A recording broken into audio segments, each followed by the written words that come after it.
Hey, what's up? It's GW coming to you live on demand, wherever you find me. That's where I'm at. Couple things. One, next week I'm gonna do a Predator 2 review.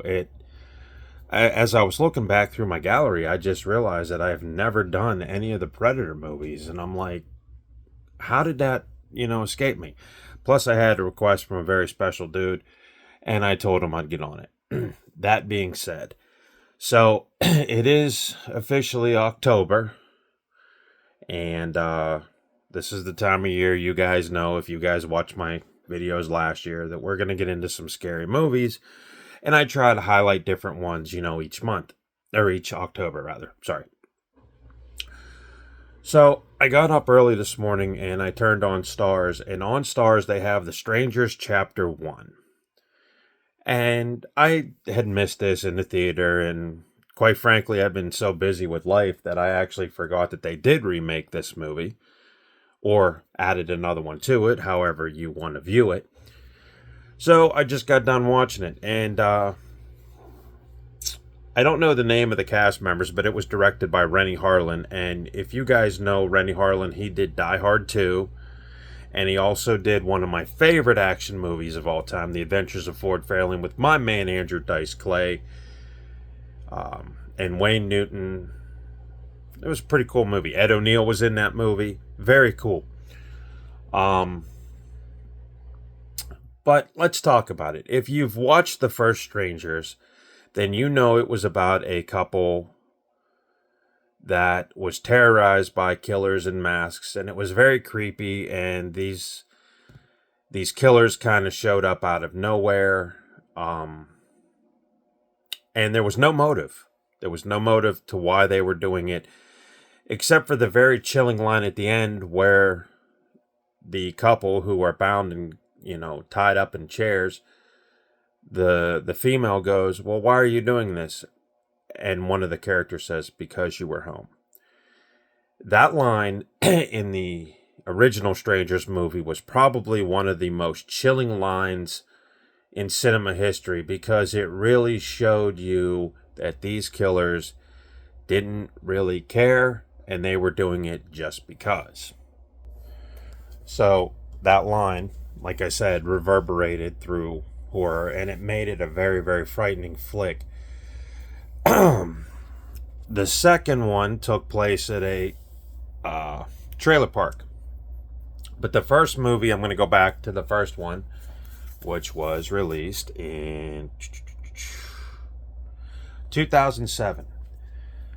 It is probably one of the creepiest movies in history. In fact, if you watch this late at night, you kind of get the willies, because it gives you that sense of dread, and not a lot of horror movies that I have seen have done that. So, this new one, The Strangers Chapter 1, is not a sequel, it's not a prequel, which I was surprised. It is a reimagining of basically the first film.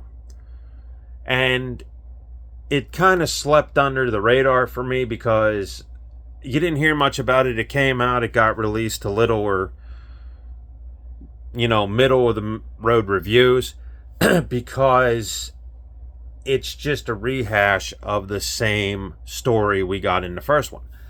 Lionsgate, and they wanted to reboot the franchise, I guess. This movie, if you've seen the first film, it's equally entertaining, if not just a tad less entertaining, because you already know what's going to happen. The one thing I did like about this Chapter 1 was that before any of the home invasion and the strangers show up, this couple passes through a town, and it's got some pretty weird people. We're talking like David Lynch Twin Peaks sort of people, where you already kind of have a feeling that most of the town is these backwood people that don't like visitors, and something's up. The one thing I did like, though, another thing I liked about the film, was that for the first two movies, the strangers' identities were never ever revealed. they continue the trend. So it does keep you guessing. And once again, the strangers wear the same masks. There's nothing different. And they are led by a character known as Scarecrow. He's the one with the white burlap sack over it, holes cut out, slit throat. He's the real tall guy. All right? That's how you identify him. There are some creepy scenes in here, I'm not going to lie. The main actress goes into the cabin, which again, this story does take place in the cabin. There are some different avenues that this goes through other than the first film. And it was your average, standard, basic slasher film. I mean, there was nothing pretty much extravagant, except if you're looking for something, it would fit the bill for a Halloween, sort of release. The one other thing is that you don't, and I hate to say this, as okay as it was written,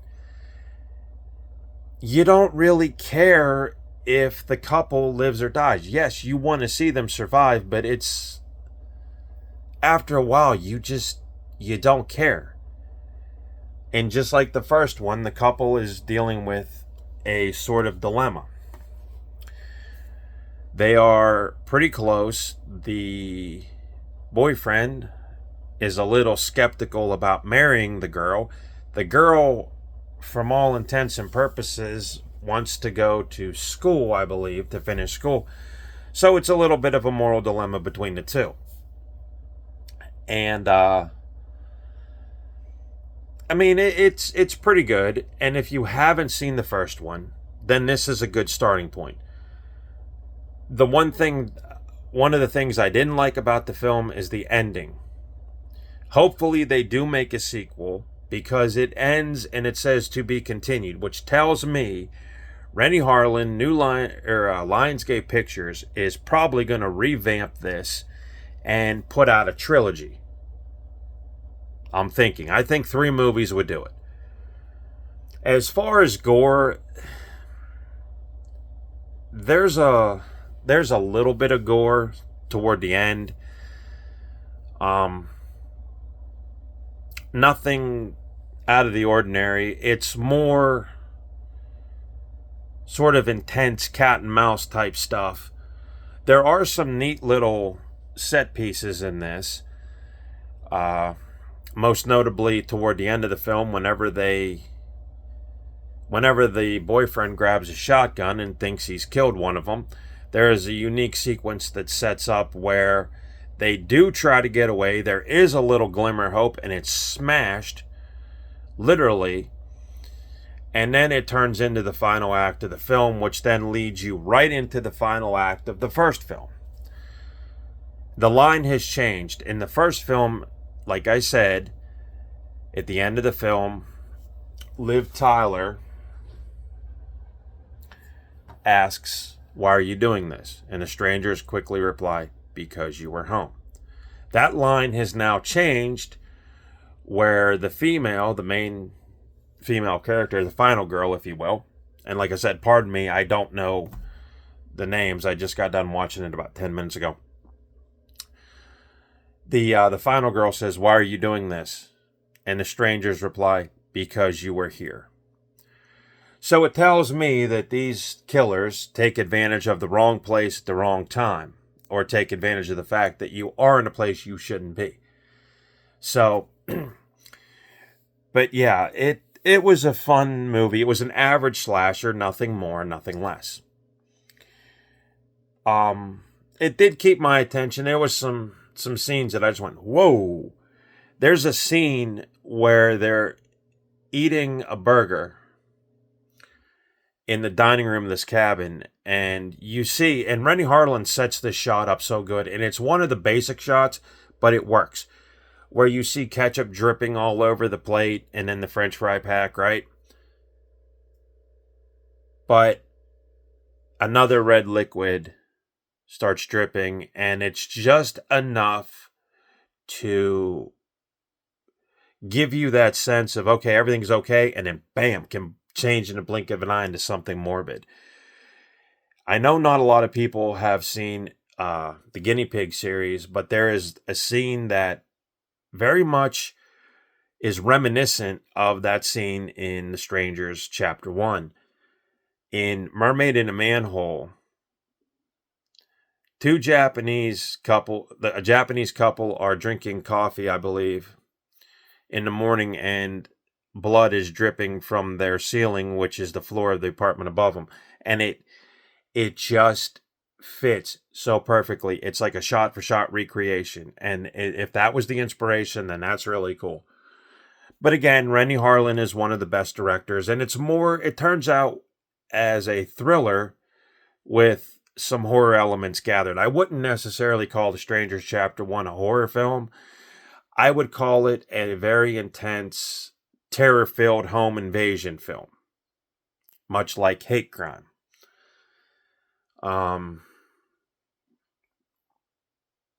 It was an okay watch, and the reason I bring it up is because we're going to use this film to kick off the horror films that I'm going to watch this Halloween.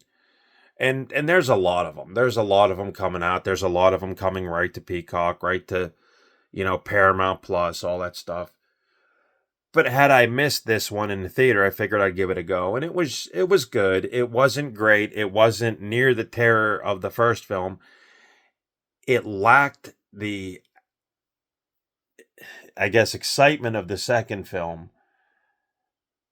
But it's a recreation of the first film.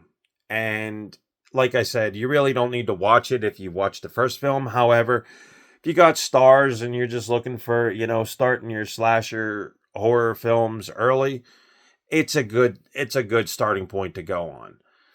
I would really like to see what they're going to do in the sequel, because if they decide or write the story a little better, and maybe Lionsgate, what they need to do is they need to show why there is no motive, why these people are out here doing this, just like they did with the Wrong Turn films. You guys remember those? Where there was those inbred mutants in the woods, Colorado, and it was great, and they went about 6 films. And then they turned around and did a remake of it where it was a cult. It made more sense. So hopefully they do that. But The Strangers, like I said, Chapter 1, I would give it a 5 or 6 out of 10. I wouldn't call it the greatest film in the world. And it was definitely interesting. So on that note, I guess you guys have also heard Kris Kristofferson had passed away. A lot of celebrities are passing away anymore. And it's just, Kris Kristofferson, you guys, if you don't know, played Whistler on Blade with Wesley Snipes. And that's where a lot of people recognize him. I recognize him from that, you know what I mean? But I told my wife, I said, I know he's been on something, but what has he been on? So he's been on Blade. He passed away. James Earl Jones obviously passed away a little bit ago. And iconic because he was the voice of Darth Vader. And, if you knew him and if you heard the voice, you can instantly, bam. It's crazy. It's very crazy what's going on in Hollywood. Yesterday was also the Trump rally near my place, and I'm glad to see that there were no incidents. Okay? And we watched it, and you know what? We watched it last night via streaming on my phone, and it was pretty good. A lot of good points were made, and a lot of things need to change in this world, good or bad. I have a friend who does not think political the same way I do.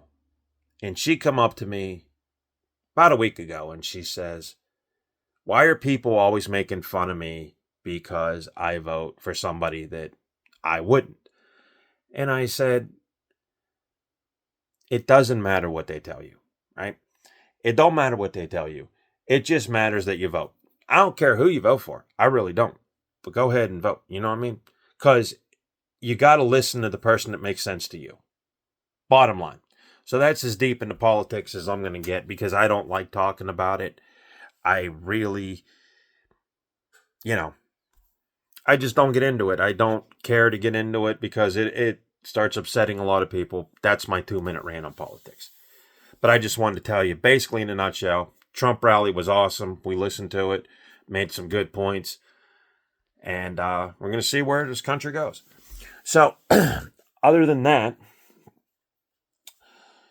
so a lot of people, since I put my last video out about the profane exhibit last week, a lot of people were asking me, how really good is it? A lot of people have never heard about it.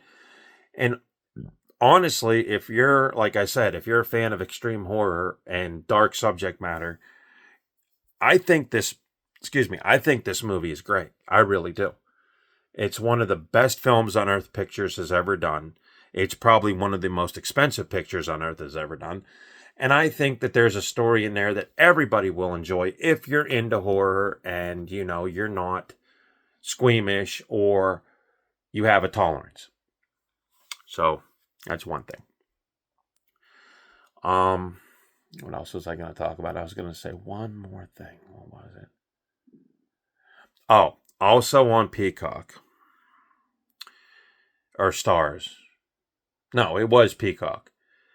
Winnie the Pooh, Blood and Honey Parts 1 and 2 are out. And I was almost skeptical to watch one of these. I don't know if I'm going to do that. Because it just seems like I don't know if I could get into the whole thing. Also on Peacock, there's another movie that premiered just recently on Amazon, and I had to see it to believe it. It's called Mousetrap. And it is a horror version with the killer, I guess, is Mickey Mouse. It looks pretty gory and bloody. I don't know what's going on here, guys, because first you had Winnie the Pooh, Blood and Honey. Then you had Winnie the Pooh, Blood and Honey after that. Both of them got really negative reviews.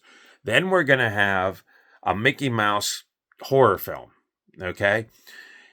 Then I actually saw trailers, and you guys are going to flip. I actually saw trailers. You can look up on the internet. Bambi, the Killer Deer. So my question is this like some new genre that's going to come out? We had, you have zombies, you have werewolves, you have all these other things in horror, and now you're going to have, demented cartoon horror that's live action. I don't know if these are any good. I dig the concept, but I don't think the execution is exactly what mainstream America wants right now. I don't get it. I don't understand it. But they're up there. So if you want to check them out, and anybody that watches my channel, if you guys see any of these movies, please tell me what you think, because again, it's one of those things where you go, I don't know. Should I watch this or should I not? I just don't know. And, maybe I'm missing something. Maybe I am. I don't know. Also on Shudder, VHS Beyond. It is the latest installment of the VHS movies, which I tried covering. I did most of them. I think there's only 2 that I don't have. And when I read the VHS, I read a review of all the movies, right?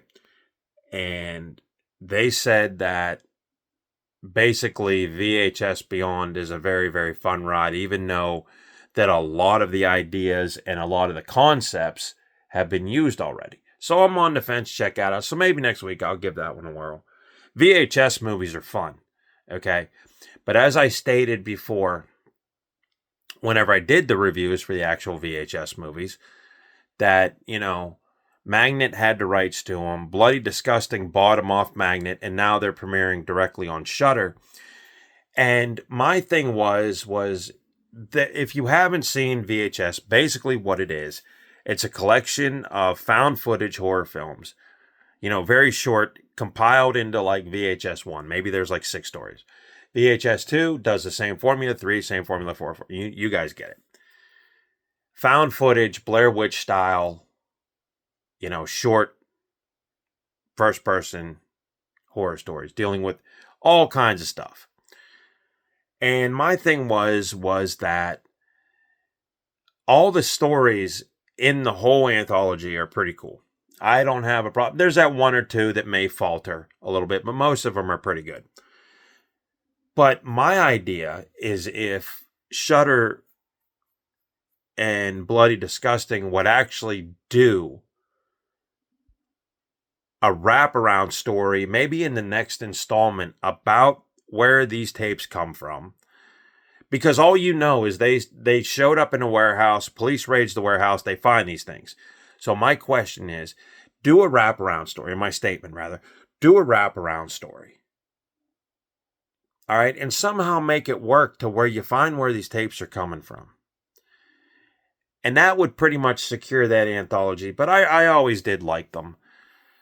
Some of the stories you do have to pay attention to. I think it was VHS 99, where there was a group of kids that went out on a fishing boat and got murdered. And it was one of the coolest stories, but you don't realize it till after you've watched a bunch of these and you go, that story was pretty awesome. So maybe we'll cover that next week. But we're definitely going to get into a lot more reviews. Some of the movies I know that I've seen that I've recommended people I haven't done a review for, so we're going to just do that. But yeah, if you're looking for just a rainy day movie, The Strangers Chapter 1, if you're into the horror, check it out. Like I said, and then maybe watch the first one, and you'll see the very similarities of it. Or watch the first one first, then watch Chapter 1, whatever you want to do. But maybe in the next movie that Lionsgate releases, maybe you'll be a little bit more original, for lack of a better word. It's GW.